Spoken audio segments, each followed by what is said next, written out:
Terima kasih Anda masih di Rosi dan ini adalah bagian terakhir dari perbincangan kita soal tunjangan DPR yang fantastis versus keadilan bagi publik. Saya masih bersama anggota DPR Komisi 2 DPR fraksi Golkar Ahmad Irawan dan Ketua BEM Unpad tahun 2022 yang juga kreator konten lawan buta politik Firdian Aurelio.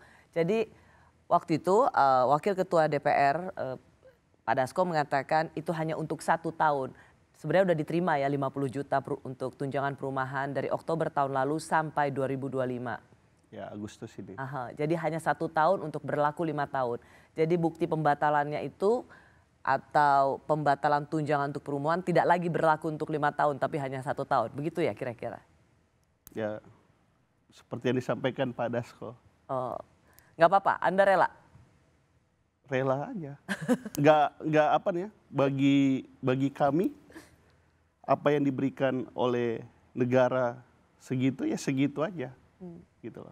Tetapi yang perlu kami sampaikan ada tuntutan agar parlemen itu modern, bisa melakukan power check and balance terhadap presiden gitu, terhadap pemerintah, sehingga kita butuh parlemen yang kuat. Parlemen yang kuat itu dari anggota-anggota yang memang juga bisa kuat. Salah satu yang membuat anggota DPR kemungkinan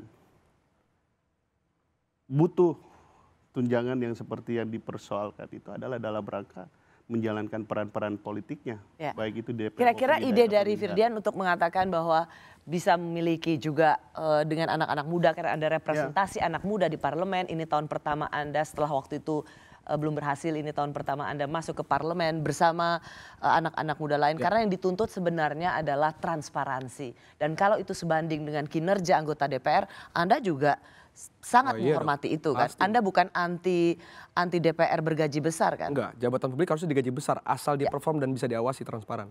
Pejabat publik itu memang selayaknya digaji besar karena apa yang mereka lakukan adalah untuk kepentingan publik. Betul. Hanya memang bagaimana kita bisa merasakan dan melihatnya. Nah, ya, sebagai bagian dari komitmen apresiasi saya kepada beliau, satu waktu saya ingin mengajak beliau ke dapil saya untuk melihat secara langsung aktivitas kami pada saat reses, pada saat menyerap aspirasi dan untuk apa uang yang terima itu kami gunakan.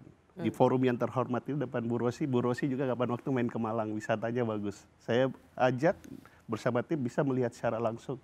Kenapa kalau ketemu konstituen itu harus selalu ada amplop ya? Hah? Kalau ketemu konstituen itu harus ada amplop ya? Sebenarnya bukan amplop. Atau ada yang harus dikasih lah. Mungkin amplop terlalu keras tapi ya, nggak boleh tangan kosong lah. Uang bensin lah. Uang bensin lah. Yang mereka harus kita berikan. Yang kedua bisa jadi juga itu bisa mengganti waktunya gitu. Ya seperti seorang profesional lah, kita minta pendapatnya apa macam-macam. Tentu kan kita harus punya apresiasi atas segala waktu dan kesempatan yang diberikan pertemuan bersama kami gitu.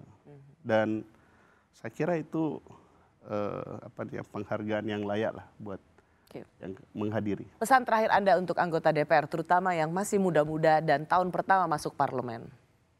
Saya rasa Mas kalau memang merasa dirinya bersih dan berpihak kepada kami, publik terutama yang muda, Mas bukan hanya harus kemudian perform di konstituen ya Mas, tapi saya rasa perlu kemudian memberikan satu hal yang berbeda dibanding senior-senior di Dewan yang sangat menyakiti hati masyarakat.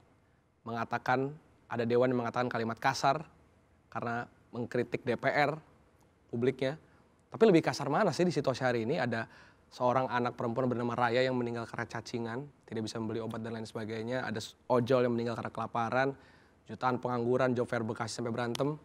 Dengan anggota DPR yang tunjangannya besar, fantastis, eksekutifnya pun sama, komisaris dibagi-bagi, patwal dan sebagainya, lebih kasar yang mana gitu.